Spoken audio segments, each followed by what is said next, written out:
my dears. My name is Joanna, and I'll welcome you to Johanna Draconis, the Deconstruction of C-PTSD podcast.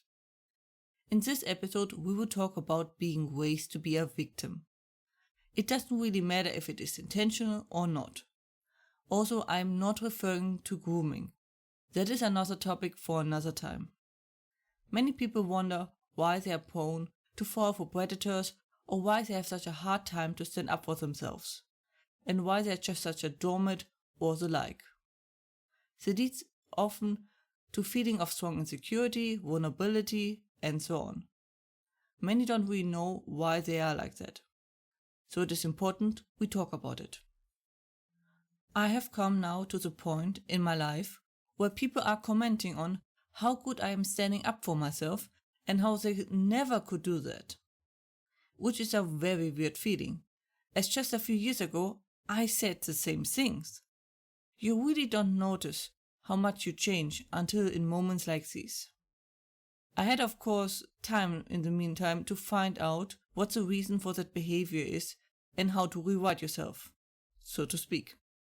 I mean, there's the obvious, if you even look at the wrong way, you will feel pain, feedback I received from the physical abuse I suffered, but that fell on fertile ground and therefore became more solid and ingrained in me.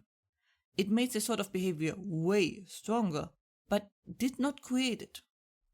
That happened via a different instance, my teachings as a child, which ironically many receive, some intentional, some unintentional, some subconsciously. This is of course a huge topic I could, without a doubt, talk about for hours.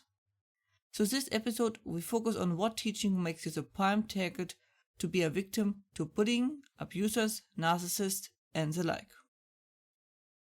That would be the notion that if you take care for everyone else around you, then life will take good care of you. Spoiler alert? No, it doesn't. All it teaches you is to give the responsibility of your life to anyone but you. I am not saying go for the opposite by tackling grandma because she has the last slice you wanted, but it is important to take care of yourself. That is your responsibility, not of anyone else, yours alone. The problem is that is uncomfortable for your surrounding, for your parents as much as for anyone else. So you will receive negative feedback for that, but that only truly works if you receive it as a child. This is rarely ever said out loud. Children don't need to be said things. They are very good at picking up cues and feedback from adults. Their life literally depends on it. So a light frown of the eyebrow is enough. Really. Yes, we need to encourage children to share, emphasize, and play good with others.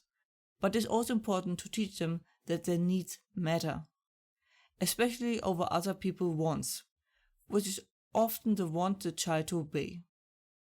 We learn as children what is normal. This includes, of course, which behavior is normal and which behavior to us is normal. We rarely get to correct our normal meter in later life. Where would one do that?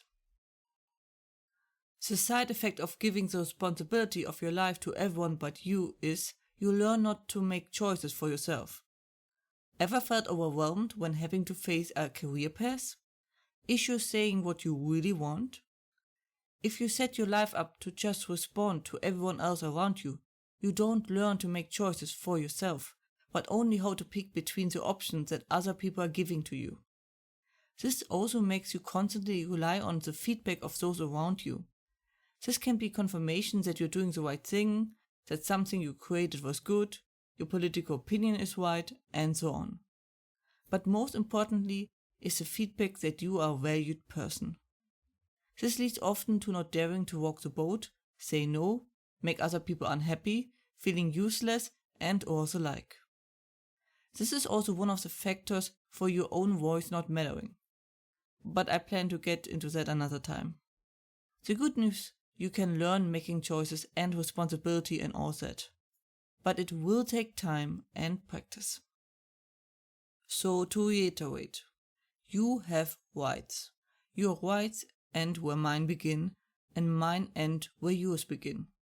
My wants don't outweigh your needs. Maintaining those rights is not bad, it is your basic human right. If you were taught the mentioned before, you learned that your needs aren't important and your primary function is to take care of other people's needs. That is a form of child abuse. This is only on a side note. It is not the job of a child to take care of the needs of those around her. Neither truly as an adult either. If you feel like only when you are helping others, you serve your function in life, it might be worth checking it out. You might not have been taught this on purpose. This is often a cycle that gets repeated endlessly because the parents don't check their own teachings properly. Those who value you also value your well-being. Those who do not value your feelings and well-being tend to not value you as a person. You deserve to be valued. Your emotions, well-being, opinion, and the like. And you can change and unlearn things. With time. That was it for today's episode. I hope you found it helpful. I just wanted to inform you that my dog finally is no longer suffering. I am glad he can finally rest in peace. I, as always, hope you are safe and well. And as always, if you have any questions or feedback and the like, please let me know at contactme@johannatakonis.com. More information and transcript you can find is usually under johannatakonis.com/podcast. Information regarding therapy you can find under johannatakonis.com/therapy and links in the description. Hope to see you next time, watch yourself, and have a wonderful time.